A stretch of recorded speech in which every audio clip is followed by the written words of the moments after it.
Dominica wraps up successful Development Partners Conference. 5 Dominican students top the CXC merit list, and domestic violence statistics cause concern. I am Julian Morris with the Channel 5 News. The details coming up.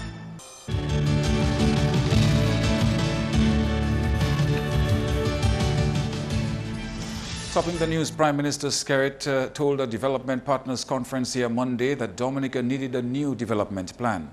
The damage caused to the island by Erica in August totaled $1.29 billion. The government has been undertaking its own inventive means to raise some funds to help rebuild the country. One of the progressive reforms we made, which speaks to our growing commitment to be creative and innovative in facilitating our own development, is in the reformulation of our Citizenship by Investment program. This program seeks to attract investors, increase foreign direct investment, and raise revenue. In fact, government will be looking to this program to raise some of the funds that are required to finance the recovery process. Our lives and livelihoods have been reordered. We are now back to the drawing board, and we need the assistance of friendly governments, institutions, and individuals as we put together a development and reconstruction plan. Skerritt says that non-financial assistance from the donor community is also welcome. The investments required are not limited to the replacement of physical infrastructure. Technical assistance will be necessary to support the works to be undertaken. We also need to focus on the human element of this disaster, and follow-up work on the impact on livelihoods is essential.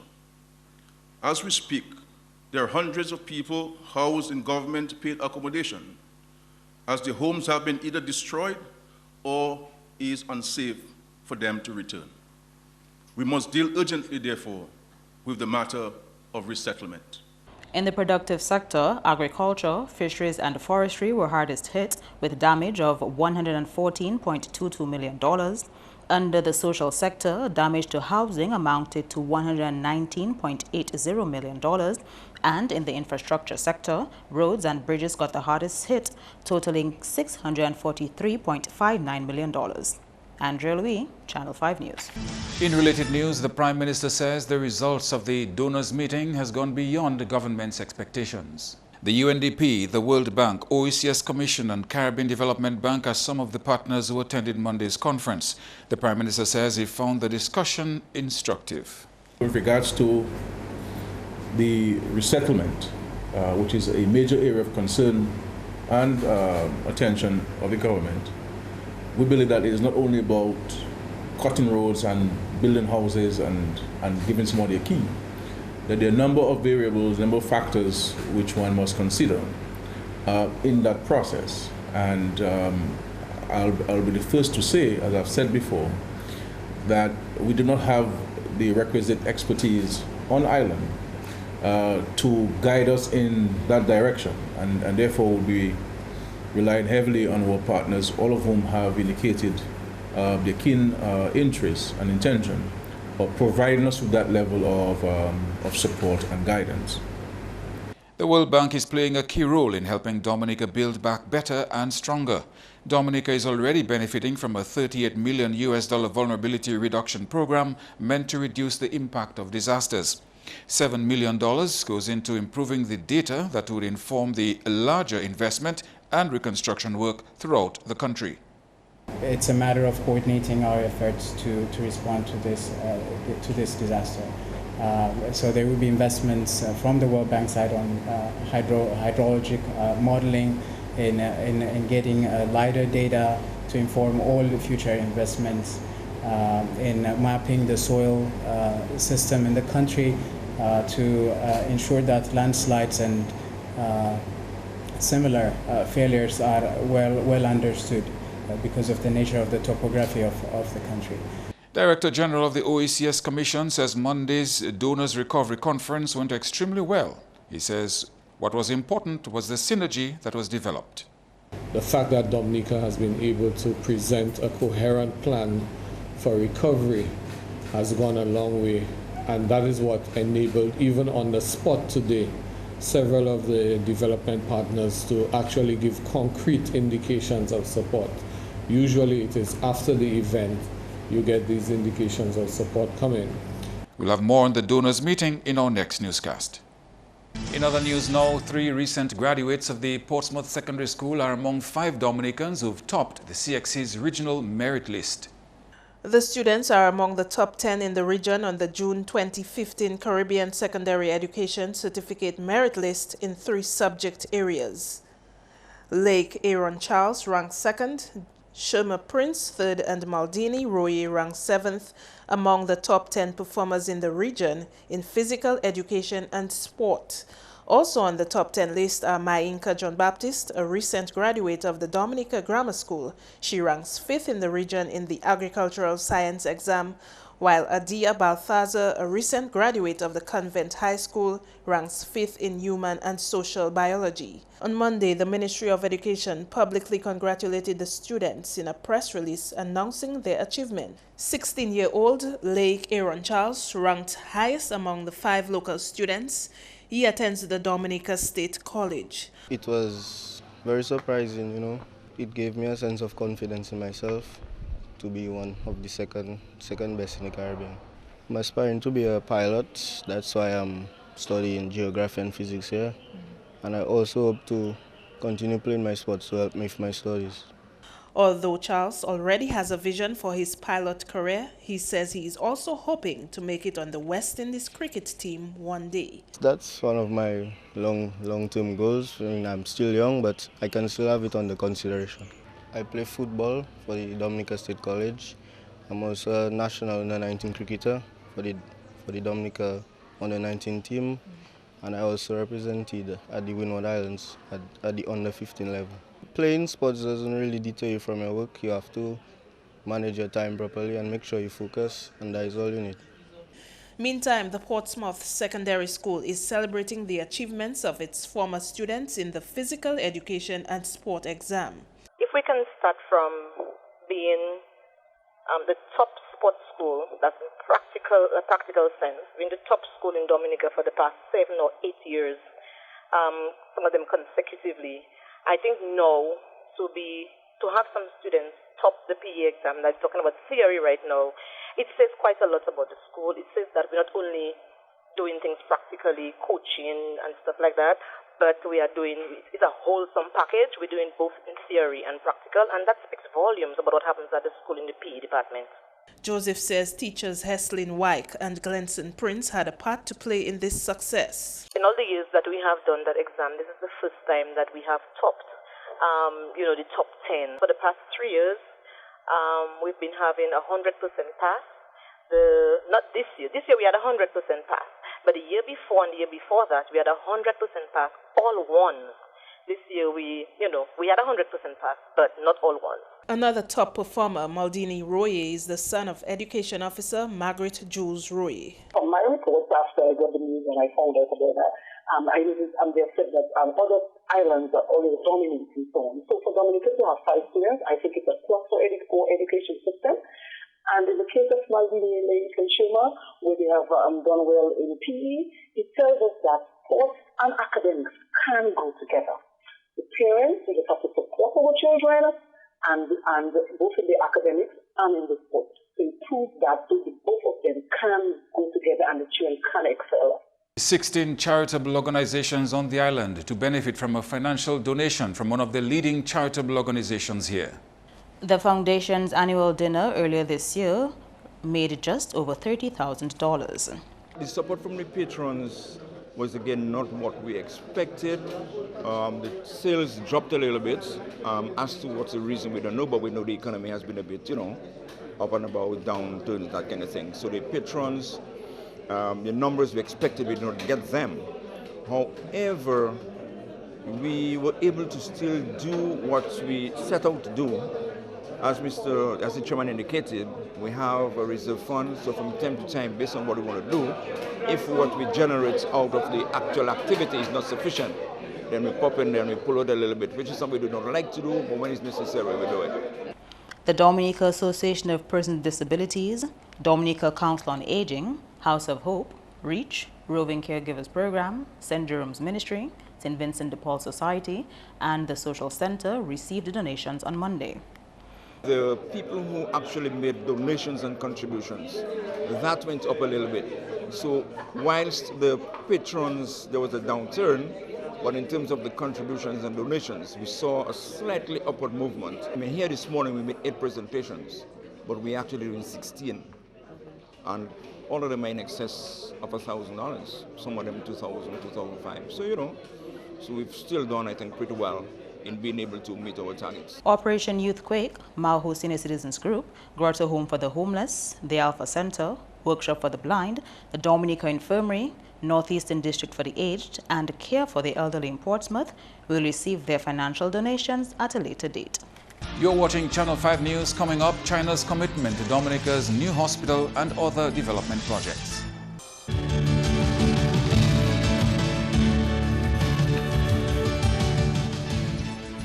Thank you for staying with us. For the past 3 years, reports of domestic violence have reached over 1,000 cases.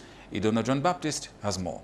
Those statistics reflect a need for concern, according to the Bureau of Gender Affairs, even with complaints that domestic violence cases are underreported here. The Bureau partnered with the Caribbean Male Action Network and the NGO Coalition for the Protection of Children and Youth to organize a silent protest against domestic violence Friday. We see that every day in our statistics. We see that in the court of law as to criminal, the cases that come before the magistrates and so the judges. So it's reality. It's something that we need to pay attention to and not a blind eye to.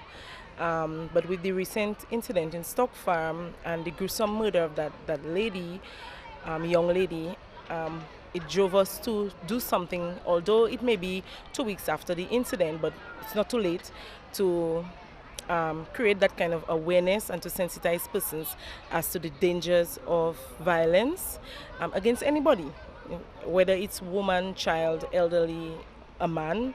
There is a national policy which addresses domestic violence on island. So we have the National Gender Policy, which was approved in 2006, and then we have an updated policy which was presented to Cabinet in 2014 and which is still awaiting approval. A key component of that is gender and health, and you know violence is also a health issue and it's also a human rights issue.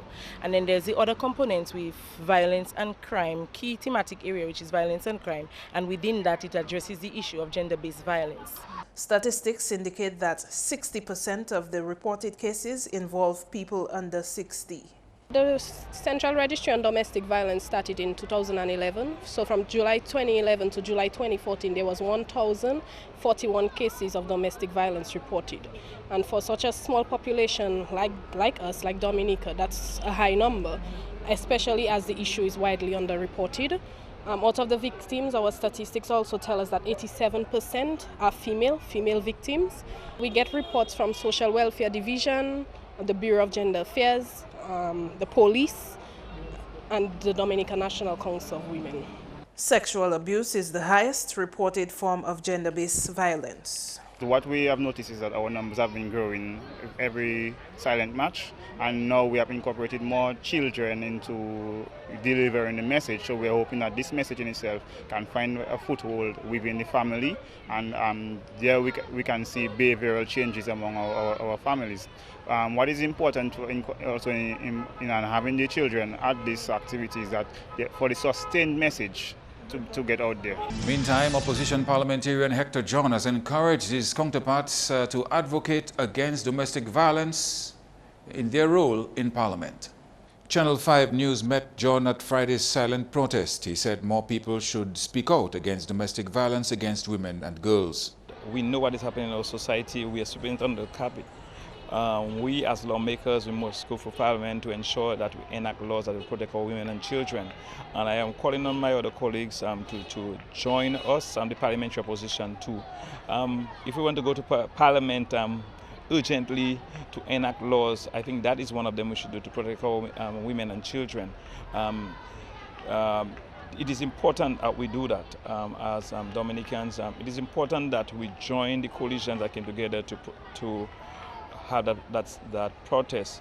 He believes it is a good idea to start at the schools and instill the message in children. We should encourage our civil leaders to not only speak about it, but let's take action. Let us go to the different communities. Let us meet with the different interest groups and ensure that we do what is do right by our women and children. Because because of social media, we are seeing a lot of it being exposed. We need to ensure that our women and children can be out there and enjoy themselves and be safe, knowing that they have the state on their side, and that is very important. And groundbreaking for Dominica's new Chinese-funded $40 million hospital is scheduled for the first quarter of 2016. The Chinese government is currently going through the procuring process of tendering and selecting a contractor. The new hospital will be built on the current site. This means there will be some challenges to continue providing 24-hour service while the new hospital is being built. Based on the schedule of implementation, a section of the hospital must be demolished to bring in the new section. It's not a new clear site, or you don't have enough land at the PMH site to be able to build while the old hospital remains, and after you could demolish it. One of the challenges that posed to us from a financial standpoint was the issue of temporary accommodation for the hospital. And the Chinese government have offered to us to finance the temporary accommodation. The Prime Minister says Chinese assistance in that regard is significant. In related news, the People's Republic of China is committed to assisting Dominica's post-Erika reconstruction and recovery efforts. China will provide grant funding to help rebuild Dominica's infrastructure.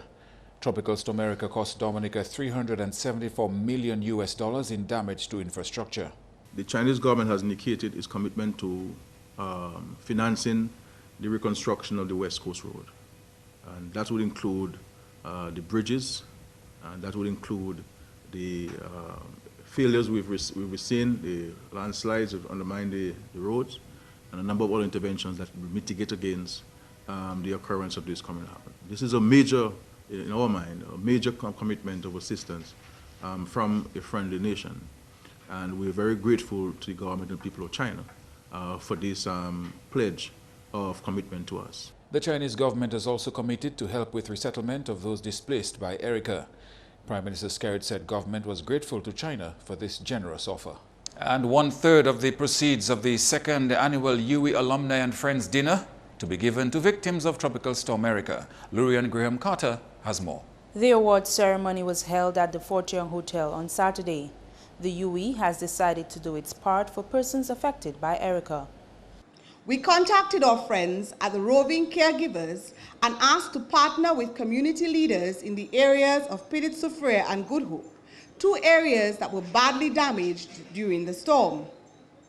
In Good Hope, 1 adult and 2 children perished during the storm.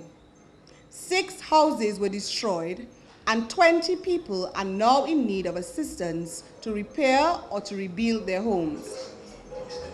In Petit Soufriere, 1 dwelling house was completely destroyed, and at least 7 others have suffered severe damages. The fundraising dinner and dance began last year with the vision of improving the reading room space at the open campus. The university conducted a week-long regional workshop to ensure that their facilities are suitable for 21st century teaching and learning. Meanwhile, the university awarded some of its alumni at the dinner. Ophelia and McCarthy Marie received the Arts and Culture Award, while Ronald Charles received the award for community service. Nyan Sorando received the Up and Coming Alumna Award, while the National Bank of Dominica received the Friend of UWI Award. The UWI Open Campus Dominica raised $5,500 after expenses at the fundraising activity on Saturday. Coming up, sports, next with Kenny Williams.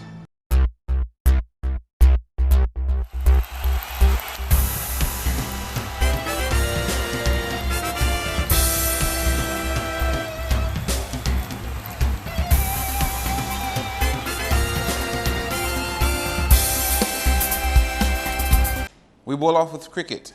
Close of play on day 4 of the test between Australia and New Zealand had Australia leading by 193 runs with 8 wickets remaining on Monday.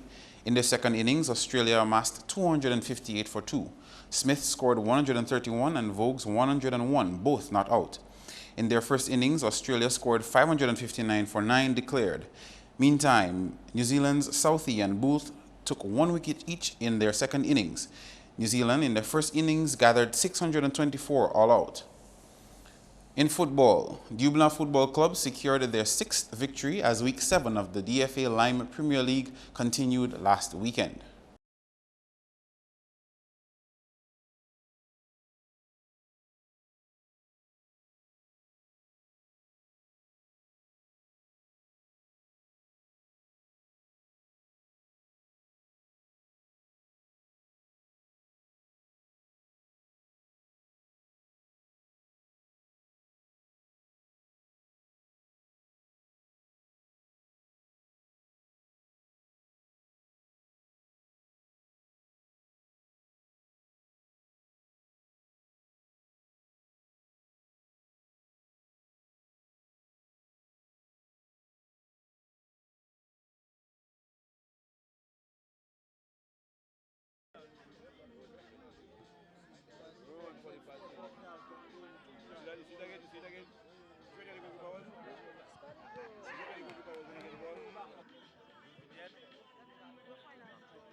And in some rounders action, there were wins for NCCU Domsetco Stars, Loda Lake Stars, Stow & Co Hard Hitters, Seco Rising Stars, Maxroy Conquerors, Dubique Strikers, and Matadors in Sunday's leg of the National Rounders League. NCCU Domsetco Stars scored 337 for 5 in 35 overs, and Mafia Battlers 372 for 2 in 40 overs. Loda Lake Stars beat AGS Dynamic Strikers by 7 wickets. AGS Strikers scored 427 for 9. Stow & Co Hard Hitters scored 323 for 5, while St. Joe Phoenix scored 273 all out in 37.2 overs. Seco Rising Stars amassed 359 for 9, with MCCU Stars scoring 299 for 6 in 40. Maxroy Conquerors closed their game at 350 for 4. Tremors amassed 333 for 6. Vikings gathered 104 all out. Dubique Strikers racking up 105 for 3. Matadors scored 363 for 8 in 40 overs, and Posse Rock Stars 276 all out in 37.1 overs. That's how we conclude our sports package. I am Kenny Williams. Join us next time.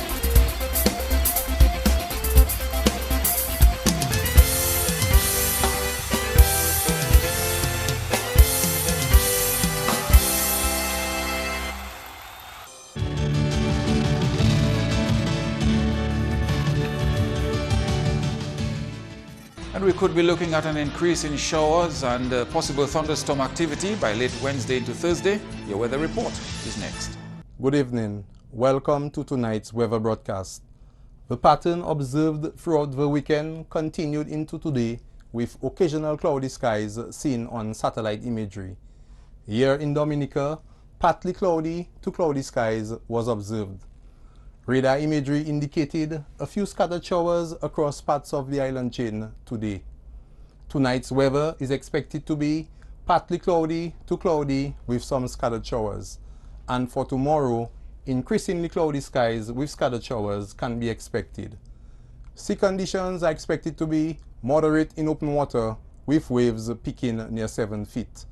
For the next 3 days, weak unstable conditions will continue to produce occasional cloudy skies and scattered showers across the island.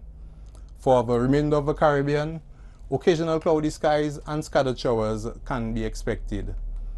On the international cities forecast, clear skies can be expected in New York, some thunderstorm activity in Miami, a few showers in London, partly cloudy skies in Caracas, and mostly cloudy skies in Beijing. The sun will rise tomorrow at 6:08 a.m. and set at 5:32 p.m. For additional information, feel free to contact us at weather.gov.dm or the weather hotline at 447-5555. Have a good night. And that's news. The headlines again. Dominica wraps up a successful Development Partners Conference. 5 Dominican students top the CXC merit list, and domestic violence statistics cause concern here. Feel free to email us at news@mapping2k4.com. You can also access our past newscasts on our YouTube page. On behalf of the production team, I am Julian Morris. Thank you for watching. Join us tomorrow. To give them a 1-0 advantage at the interval when the second half got underway.